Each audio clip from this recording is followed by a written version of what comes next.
Okay, welcome everyone who's here, going to be here, who's going to see this on YouTube. This is the final edition of the Aperitif concerts for 2023. I cannot believe I'm saying that. This year has flown by in the most unseemly manner. But this is the last interview performance show that Tesoro will be doing for this year. And then we come back next year and, really cause some problems. My name is Stacy Dyson. I am the head of Tesoro. For those of you who have not met us yet, Tesoro is an international group of women who work in words. We have members in Mexico, Colombia, Canada, England, Portugal, Australia, and South Africa, as well as all over the United States. I am the lead poet and founder of Tesoro.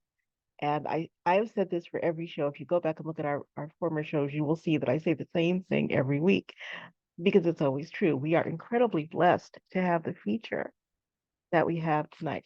I personally have been waiting to hear this lady for a minute. And I'll let her talk, more about herself and introduce herself. But um, again, I could not be more pleased to have on our stage, on our mic tonight, the incomparable Diane Reward. Diane, dear heart, how are you? Well, I feel honored and blessed as well to be invited to be part of Tesoro and to be featured tonight. Thank you so much. Um, I think we're going to have a wonderful time. I'm going to provide a variety of different pieces, talk about different topics and areas, as you know. We're not one dimensional as poets. We're responsible for bringing to the world sometimes those issues that others may feel uncomfortable about addressing.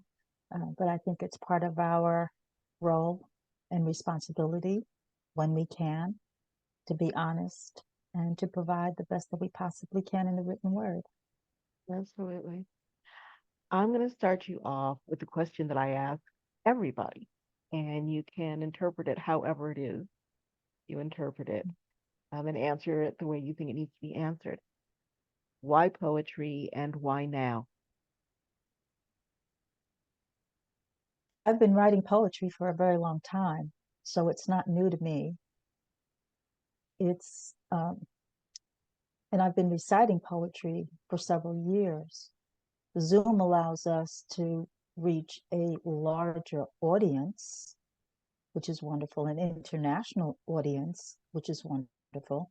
The only good thing out of COVID, quite frankly, um, I now have friends all over that I would never have met otherwise. I consider that a blessing. I've met people right here in the United States that I otherwise wouldn't know in my own state, in my own city, that I probably passed on the street but didn't know they were poets, didn't know they were writers. So now is the opportunity to be able to share that on a stage that is vast and exciting. Um, Poetry now has changed in that we can collab with people that are in England, that are in India, that are in California, you know. Um, so to me, it's a natural evolution, and it's graced by the fact that we have this technology that allows us to interface with each other in such a intimate way sometimes. Now, correct me if I'm wrong, you have a theater background, a dance background, yes? A dance background, Okay. and I've done a few plays, and but primarily dance. Yes, Okay. Um, Now I know that knowing a tiny little bit about other art forms feeds into what I do. You know a lot about a couple of other art forms. Does that feed into your poetry and how? absolutely. I thought I was going to be an artist actually, and When I was in elementary school, junior high school, I won a few art awards. So I thought that that's what I was going to delve into. And when I didn't make it into a specialized high school for art and design, um, I still also knew from high school, I loved dance. I always loved to dance. I wasn't sure which dance form I was going to gravitate to. So having an opportunity to experiment and have wonderful teachers, I then decided dance would be modern jazz was going to be the discipline that I was going to gravitate to. And, even now as a poet, I didn't know it was called aphractic, but when you look at a picture or a photograph and it makes you feel a certain way, so you write a certain way and you have emotions about I would write it, but I didn't know the name for it. I didn't know there was a name for it. It was just something I liked to do. And then, of course, as you grow up and you go to school, you go, oh, that's what that's called. But sometimes you just do things because you do them, right? I mean, in school, I learned about what the haiku form was, for example. But okay, now I know what that form is called. And your education allows you to experience other types of ways of experiencing yourself. So now with dance, you're interpreting a choreographer's feelings and what he or she feels they want expressed on stage. That requires you to get involved. That requires you to feel the music, which music also causes you to write, if that's how you operate. If the muses want you to respond to that and write to that, then of course you do. If you see a dance performance and it inspires you, again, it's another creative element. It's another creative avenue. It's another way for you to express what you see.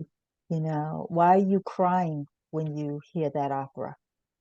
What does it bring to mind when you hear a song or a melody? Does it remind you of something? What? You write about it. To me, it just seems very natural to do. Uh, Who do you read? Turan Pamuk. He's a Turkish writer. I wish I could write like that. He has books that I never want to end. Um, I have, you know, I like writers that are able to transport me to some place that I don't think I'm going to visit. And he has an ability to make his characters come alive and the places come alive. And I can smell the spices and I'm around the stalls and I can hear the people and I can hear the voices. And then there's a story in the middle of all of that. I mean, that's fantastic to me. So he's someone that I think is a fantastic writer and enjoy reading his works quite a bit. Who do you listen to, musically or poetically, or for people like me who think there's not really a dividing line there? Who do you listen to? Well, another poet who's also a musician is Abacha. She's a jazz musician who's also a poet. She's Uh, also a Tesoro woman, so yeah. and she's also Tesoro. Uh, you know, I think I'm pretty much open to a lot of different types of music. I like classical. I like opera. I don't have favorites per se. It just depends upon, I guess, what I'm in the mood for to listen to, what I can gravitate to. We recently went to see Malcolm X, the opera. That was very interesting. And that involved quite a bit of dance, as a matter of fact. Uh, so that was interesting. That was nice. That was different. And I was so glad it told our story for a change. One of our stories for a change. Um, and that was good. And I like the fact that so many people of color, so many Black people were there. We attended, we represented. such an important story for you to understand the background and to get that education in an operatic form. Um, so I thought that was interesting. I liked being exposed to that kind of creativity. But we also, I like all kinds of music. So, I don't have a particular favorite per se. Poetically, who do you listen to? Or who do you read, I should say? Well, both, actually. Uh, right now, I'm reading a book that, of course, I haven't finished. Jericho Brown. I like Jericho Brown. Uh, I like Maureen Medina, who's also Tesoro. Uh, I they're two very different people, as you know, and I like that because that gives me a bit of a range there. Um, so, of course, I read everything that Marissa Prada puts out. She's the Soto woman, and she has a wide uh, range of authors. She has Elizabeth Strauss rather. It's just a wide range of people. So that's a good thing. I don't use any one particular publisher or poet. I like to be exposed to a lot of different people. And if there are pieces that I don't prefer, okay, just go on to something else. But at least I've been exposed to it. And if there are others that I love, I'm going to gravitate back to them. So to see what they've done next. So I'm looking forward to Doc Janning's book to see what he's doing. And when Nona puts out her books, I'll be looking at her stuff and of course your stuff. So I have a lot to keep me busy. That's for sure. So when you're not poeting, what are you doing? I I I do community work. I'm a teacher. I was a teacher, and I enjoy being around people that understand that they don't know everything and that we're still capable of learning at every and any age. I I think it's important for us to be aware of what's going on politically in the world. I like to watch news that comes from all over the world, not just American newscasts. So I will watch other countries' news to see where things are and how they perceive us and how we perceive them. And I'm with I do not a lot of work, but I do some work with the non-governmental organization NGO CSW, which is the Committee on the Status of Women, and they provide suggestions to the United Nations Commission on the Status of Women, and that's important. And whatever little bit we can provide in terms of um, suggestions, in terms of support, is never don't underestimate because you think, oh, I'm just one voice, it doesn't matter. No, that's not true, especially when it comes to the status of women and girls internationally. And so that's one venue you might want to be interested in. And therefore, you can volunteer and be heard and be useful and add what you think is just your 2 cents, but you add a lot of 2 cents together, it comes to a lot. So I'm just saying, don't be disheartened. Stay hopeful. And the status of women and girls is really uh, remains in a dire state of affairs, whether it's widows, whether it's girls being allowed to go to school, whether it comes to technology and girls learning. Um, it's just a whole myriad of things that we can concentrate on. And fortunately for the committee, we have men that are also very, very involved. and want to assist and find ways in which they can share along with us their voice. We just recently had a rally at the UN, Give Peace a Chance. And that was a whole group of us who stopped a little bit of traffic in New York, which isn't easy to do, but we did. And it was during the afternoon and it was at the UN and you know, uh, people were like, who are they? What are they doing? And we had our signs and everything, and that was important. So sometimes, as I've said before, we write, sometimes we march, and sometimes we almost without doubt must vote. And regard whatever your feelings are, vote. Vote. You need to be heard. And um, we know generationally, so many of us have fought very hard for the chance to vote, and therefore we cannot take any of that lightly. So um, Yep. that's basically what I've been doing. Perfect answer and perfect timing. So, for the next half hour, we get to hear you spin magic. So, dear heart, the stage is yours. Well, thank you very much. I appreciate that.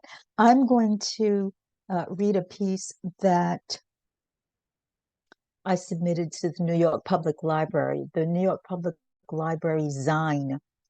They have an annual Zine that they put out, and the theme was stay connected. Stay connected. Now, before COVID, some people maybe just took everybody for granted. Once COVID hit and you became very isolated, okay, that put a whole nother feel on what does it mean to stay connected. Well, this was my submission. Penmanship is still important. I always like to write handwritten notes. As old as I am, I too have elders. I am fortunate. When their hearing was an issue, even though now resolved, for they admit their need of aids, I still write them a note. It's not that their voice is irritating. I still recall the jarring effect on me of yelling into the phone at my elders. I will write them a note, a letter, legible enough, I think, for them to read. I write in my hand script, not too long a note, sometimes just a bright, cheerful card, just to let them know that I'm thinking of them. It's still helpful. We're still connected. We're still expressing love. And sometimes they will call, knowing I can hear them and they can hear me. When I call them, their phone line is busy. Hearing is working for them again. Nonetheless, I still write a periodic note. A handwritten note is a hug and pieces of my epithelia on a stamp, only forever stamps. Again, connecting with stamps of all types of sheroes and heroes commemorated on stamps. My handwritten notes to my personal sheroes and heroes. What a beautiful added benefit. My elders are special to me, and they helped form my development for patients, people, friends, acquaintances, and love. So, staying connected differently without technology all the time and being more personable, I think best stated, shown with a handwritten note, which never grows I know my note doesn't go to the cloud. It's read perhaps by eyes becoming clouded with tears, not necessarily glaucoma or cataract, thank God. I can still gift in their mailbox a surprise they now, I think, expect occasionally.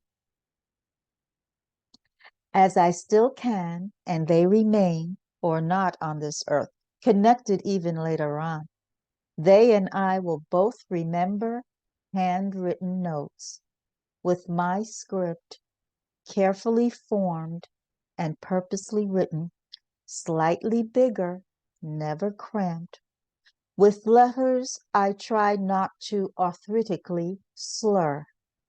So, if a word is misread, they know it's love, love, and more love. DMW.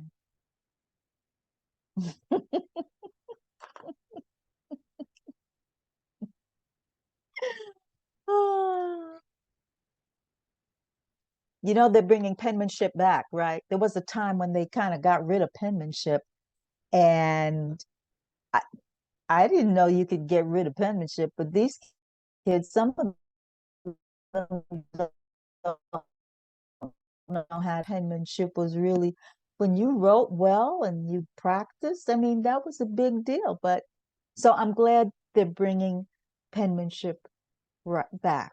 So one of the things that I also mention, and I'm always telling people, you know, I wouldn't ask you to do something that I don't do. Well, I don't know how many of you have ever participated in the 24-hour poetry marathon. Authors, uh, authors publish, host a 24-hour poetry marathon. And I participated in the 24-hour one for the first time. They have a 12-hour one as well. Well, as we were talking about earlier, we were talking about aphractic, and I didn't know that's what that was called when I was doing that as a child. Within the 24-hour poetry marathon this year, they had a few instances where you saw a photo. There was one photo with a gentleman standing at the side of a construction site. And in the construction sites, as you know, they always have that diamond shaped window that you can look in and see what they're doing with the tractor and all that stuff. Okay. This was hour 14 of the 24-hour. And I finished it, by the way. I did all 24. I did all 24. So there's a young man, and I wrote this. Screw class. Love is more important, but I need cash. Constructing our lives together by looking into a construction site through a diamond cut hole. I watch buildings rise. What concrete? What mortar? I'll go to class. Looks like I just missed first period. As my grandpa says, assess, reassess, and aim high. I'm sitting at a construction site, watching a building rise through a diamond cut hole. Where am I going? How do I rise up? Not by sitting on the outside, building nothing of myself out here. Aim high, school, DMW. The title of that was Rough Diamond Under Construction. So again, I tried to use the photo, the young man, you know, looked like he should have been in class. I have no idea what time of day it was, but he was kind of pensive. And I said, To me, that's what it looked like because we need our young people to understand that education is very important. And construction site, he's building his life. So to me, that was important. Now I'm going to read you a piece.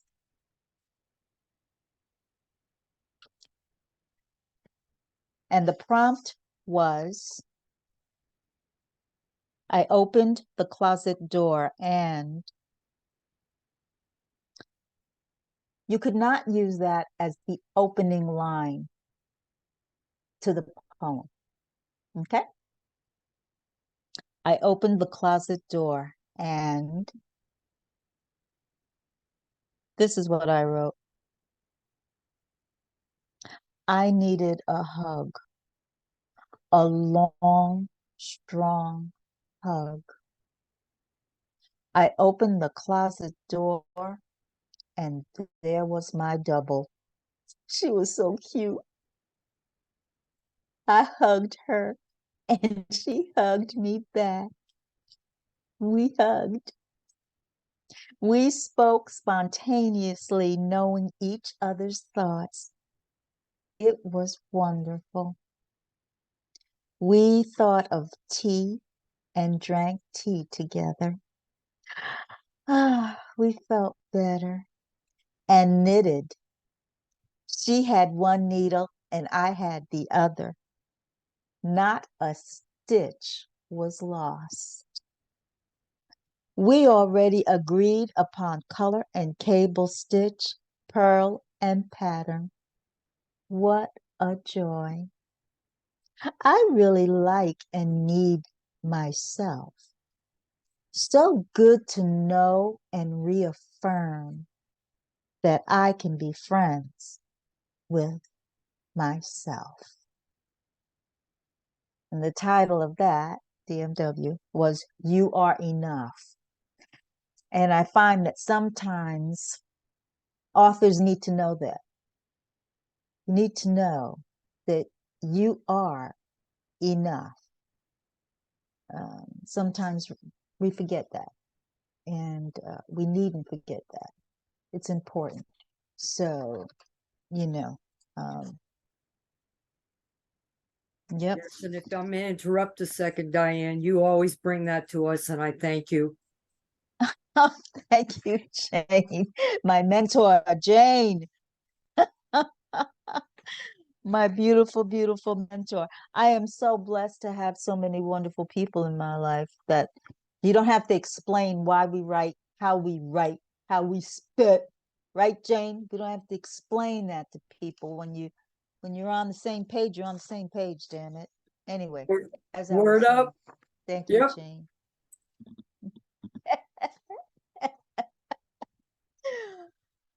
I have been blessed also with open mics to find wonderful people that give great prompts. And Daryl Fun is a poet that gives some really good, prompts that really they're thought provoking. Okay, so he gave us these 7 words, and we had to write to these 7 words. Okay, prosthesis, doctor, ambiguity, sovereign, mystical, riot, and telephone. Okay.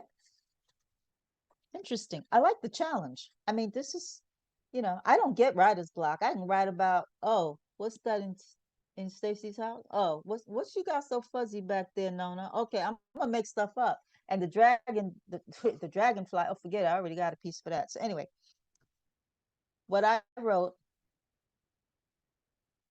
my body is rioting. I can still see my limbs, though doctors say the sensation stays. I'm not being ambiguous. There is no ambiguity in my speech. My head and brain is not affected. I used to be the sovereign ruler of my body by my senses. How do I add senses to prosthetics? I will use telehelp to inform any unbelievers that the I am My internal riot is thrashing frustration, punching fate and the soreness of regret that I did not skydive, skin dive, play the piano, and harp simultaneously. That I did not and cannot fully encompass a hug and ice skate like an Olympian, but oh, yes, I can. Yes, I can. I still buy 2 pairs of socks and gloves. I still look for athletic shoes and golf clubs. I see sideways the sideways looks. My tennis balls ping as they vibrate closer and closer. I can sync my movements and hit that sweet spot on my mind that activates still. For my thoughts are sporting for a good time, a small, quick brew with my teammates. I am sometimes depressed, but their laughter gets me over those still times that haunt me. This is not a tomb. This is a challenge, and I am not alone. I need not beg. I need not believe the non-heroic. This is a challenge. I can win because I have soldiers of care and they take an oath in their hearts and souls. I am loved no matter how I look to you, and you. I am whole. You are missing parts. Start with heart. My heart propels me and beats the truth I am showing you each day. I am propelled by a force mightier than electricity. This pulse I was given to show and to share and illuminate your dark space. If you hold on to me, you will be enlightened brilliantly. DMW.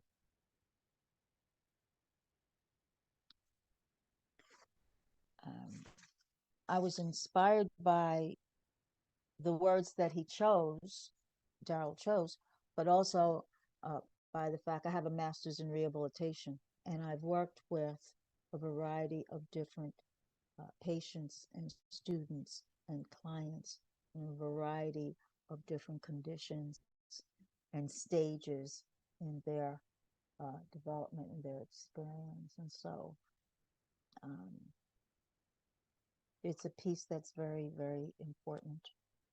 Um, and so I think, you know, let me just say it, it means a lot to me. The next piece I want to read to you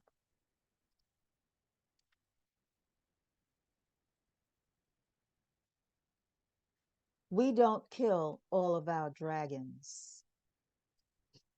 Sometimes you need something a little fun. Sometimes you need something a little different. Got to mix it up. You know, we talk about politics. We talk about uh, um, a lot of different things. We talk about life. We talk about suicide. We talk about self-maiming. We talk about childhood problems. We talk about what the future is doing. We talk about climate change. We talk about a lot of different things. Um, and there's no reason why we can't because we're writers. We're poets. We are in all facets of the brain and the mind and the universe and the copyright real. And we do all of that. We don't kill all of our dragons.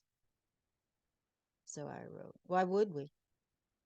My pet dragons take me between universes, time warps, and conference meetings. My dragons feed on worthless thoughts. There are so many with different flavors from the different accents that spew fiery calories of fat. My dragons use a fuel. My dragons are energy efficient. They were gifted to me They are twins. They are now a part of me as I read words that speak to the rhetoric of today's speech makers that require rebuttal, cooling, debate with sense. My dragons feed me facts from the universe as they transverse everywhere to give me the knowledge of the ages when other societies went through the same baptisms, rebirths, regeneration of real, good, positive, loving faith. My dragons rest at my feet each night. They snore in unison like a hymn, and they sound lullabies. It lulls me to a restful, hopeful sleep needed because we repeat this knowledge quest for answers each dawn. DMW. So no, I don't kill my dragons. I don't kill my dragons. You know, you're assuming they're a bad thing. How dare you? I don't know what kind of dragons you got, but okay. I'm not mad at you. I'm just saying. don't umbrella, don't umbrella black people, Spanish people, Asian people. Don't umbrella dragons. What's wrong with you? Okay.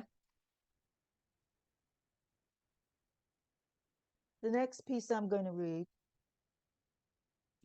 the challenge,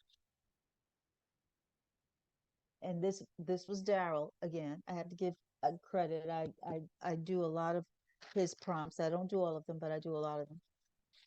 The challenge: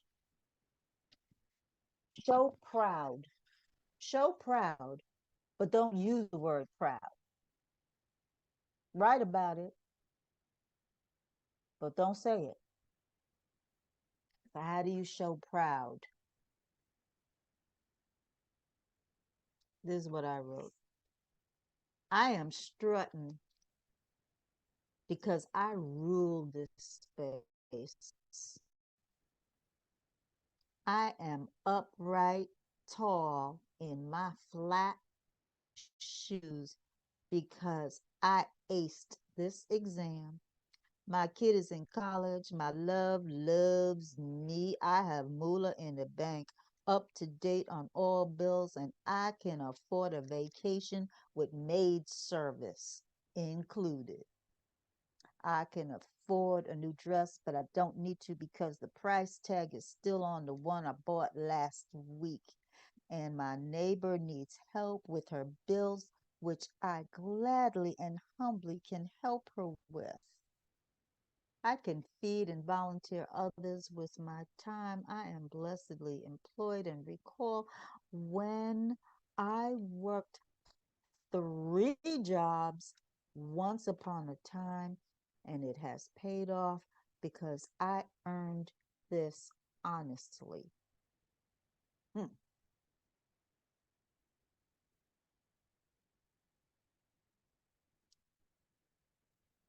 This prompt is show. Show and don't tell if you have a regret. Regret. Show, but don't tell. Don't use the word regret. Number 1, how can I show that I actually care even though time has passed? 2, how can I convince anyone that I am sorry? 3, how can I explain now what I couldn't or failed to explain years ago, maybe even yesterday? 4, did I lose my place and can no longer retrieve it? 5, do I miss anything? 6, I had a chance to retrieve any portion of it? 7. Is there any potion, elixir, prayers, model that offers an answer? 7b. Can I afford it if it's not too late for me now? 8. Have I wasted opportunities? 9. Have I wasted everyone's time? Looks like this is a habit. Sorry, I've taken up your time just now. DMW. Those are all forms of regret, but I didn't say it. I didn't say the word regret. But hopefully, got that feeling, got that emotion. Now, this piece I want to read you, and this is, I'm good, right? I want to read this. I'm good. Okay. Just want to make sure. Very conscious of time, you know.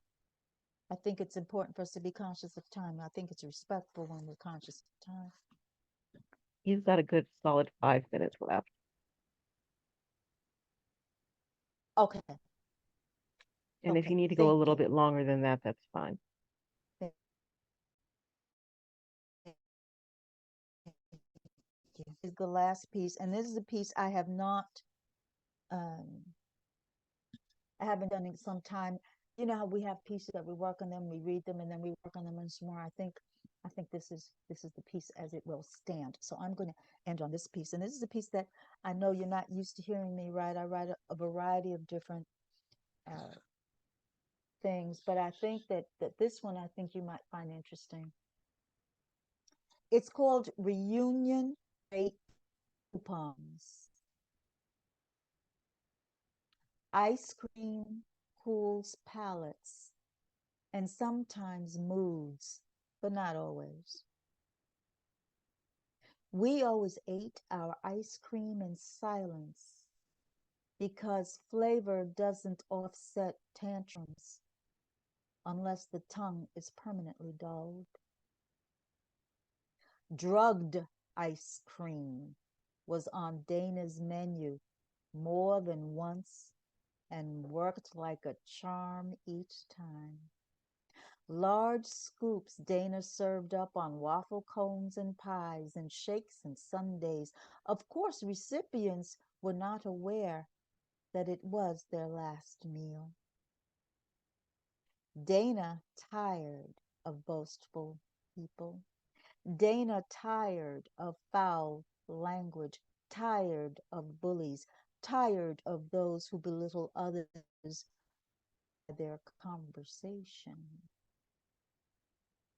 Dana hardly spoke to diners, but felt knowing their demeanor and attitude towards others was necessary enough to size them up. Their body language, overpowering physicality, the gruff tone got some of them new flavor taste testing scoops. Yum. Not. Dana's elders shouldn't have slapped Dana's plate of ice cream on the floor and command Dana lick it up. Children remember.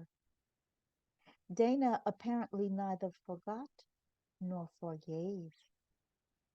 Dana grew up and gave back. Dana's insistence of a pre-meal toast to commemorate their family reunion dinner was actually the beginning of their undoing. The coroner said Dana provided a sumptuous 5-course meal serving ice cream for dessert. When cutting food and forking one's ear instead of mouth, apparently more than depth perception became their problem. Along with appreciable sloppiness and horrible table manners, their stunning revelation of eminent immobility was palpably sarcastic. Given the bindings inflicted upon Dana's childhood, both mentally and physically, they now shared her "oh no" moments. Now they felt tight leather bondage.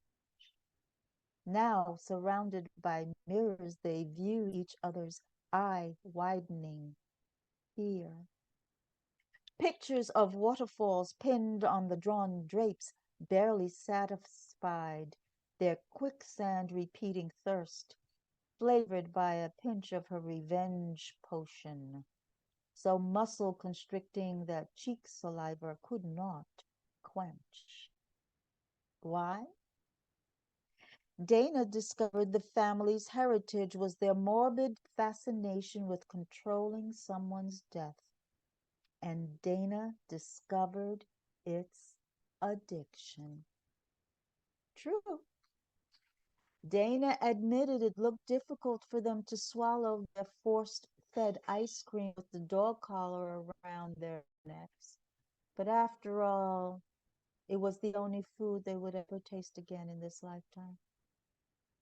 Groveling, let me tell you, it's not pretty. Debasing, pathetic. Dana had to take a shower after watching their bodies twitching and begging. Come on. Hey, come on. Doesn't a hot bath or shower reinvigorate you too? I'm just a reporter. Well, no, I lied. I lied. I'm also a Dana groupie. Anyway, I digress. Back to Dana. Dana loves opera. Those high notes and woefully low tones really capture the awe and shock when folks absorb their fate. You mean this is how I'm going to die? Their faces said. Uh-huh, Dana responded. Dana's courtroom testimony was riveting. No reason to lie. Dana gave them their just deserts. Dana was always told, your parents were trash. You'll never find them. They're good as dead, which was always followed by their communal wink wink, followed with, now we're stuck with you. Why was I born? Dana would often wonder.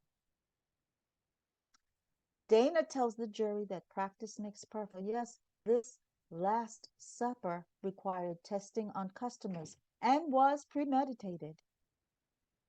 At least I know where and how I'm gonna die, Dana daydreams. Dana's last meal? Ice cream and Pagliacci, of course. Being a reporter and a secret Dana groupie doesn't pay much. So I sell ice cream too. I am looking for another outlet for expansion. Would you like to invest? If you don't have the monetary collateral, I'm sure we can work something out. I can bring you in on the ground floor. Everybody needs a gimmick, so I specialize in reunion rate coupons. Former classmates, get togethers, spa frenemies, hookups, shop till you drop, size 0 to 2, only Spanx store shopping peers, previous significant others sip, or celebrate neighbor forgiveness truce day. I offer several flavors and all reunion rate coupons will apply. I make yogurts and smoothies to die from. Oh, sorry, typo. DMW. Thank you.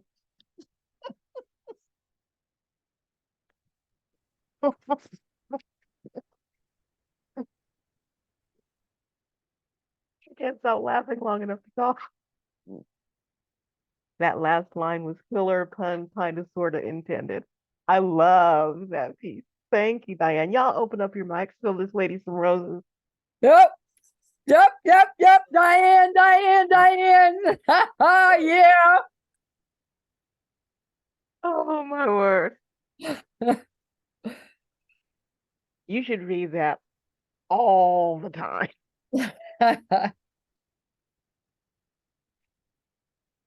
My word, that was fantastic. Honey, thank you so much for What? coming Thank on. you. Thank you so much. And thank you, Doc. Zine is pronounced zine as in magazine. So it's Thank you.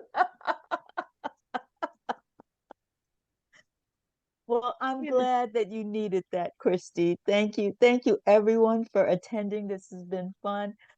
And I just wanted to leave you with something a little different because I know I haven't read those kinds of pieces, but you have to have fun with language. We share serious and we need to share funny and we share loving and we share sad, and you have to have that mix. You really have to have that mix. It's really important for yourself, for your sanity. And what can I say? I think it's hey, really I important. hear you. The poets are the last sane ones left. We've got to hang on to it. We have to. We better. We better. It's important. It's important for us to do these things for ourselves, but to remind each other because we're such feeling people, you know. And here we're gifted with being able to write about it. And then the joy is that we're able to hear each other pronounce it. Absolutely. Once it hits the air, it's there and it's real. Words And on the wind. you You know, and I are of like mind. yeah. My dear heart, thank you so much for ending out our season in such elegant fashion. Um, It's, Diane, I could listen to you all night, and it was right? really glad I made it tonight because I was a little late. But I just love hearing you read piece after piece after piece. Your golden honey voice just lends itself to your poetry. I loved it. Thank you, thank you, thank you. Thank you so much. You inspire me as well. Thank you, everyone. I appreciate your attendance here. Thank you, Stacy, for the Oh, dear platform. heart. Thank you so much. Anytime for you. Anytime. Um, so as I said, this is our last show of the season. The last of these. And we've got one show left for the year, but this is the official end of our season. For those of you who don't know, the one and only Ray Jane has dropped. I can't call it a book. Let's call it a revelation. Okay. Let's call it a rejoicing. Let's call it an apocalyptic celebration in the best possible sense of the phrase. We are going to celebrate that on December the 7th. Ray Jane will be featuring, and her backup singers as such are the poet Rose Gold, Jane Spoken Word, Shocky G, and Bianca. So this will be a party. Y'all need to come. That's all I'm going to say. Keep your eyes and ears open. We'll be throwing out all manner of advertising and carrying on for that show. And then Tesoro will be, I won't say quiet. We don't know how to do quiet, but we'll be on hiatus until the second week in January. And then we come back with just all manner of carrying on. But we're going to give y'all a chance to, kind of like de-stress, decompress for your holidays. So again, Diane Marie Ward, thank you so much. Audience, thank you so much. Again, things that I say all the time. I am tired of fooling with people's time zones, okay? So I don't know where in your day or night you are, but wherever it is, have an absolutely fantastic one. Y'all be cool. We will see you on the 7th, because if we don't, then you will see me on your front porch saying, "Where were you?" I'm just going to throw that out there. Um, but we hope to see you on the 7th. If for some ungodly reason we don't, have a fantastic rest of the year. Have a beautiful new year. And we will see you in 2024. Y'all take it light, and we will see you round the way.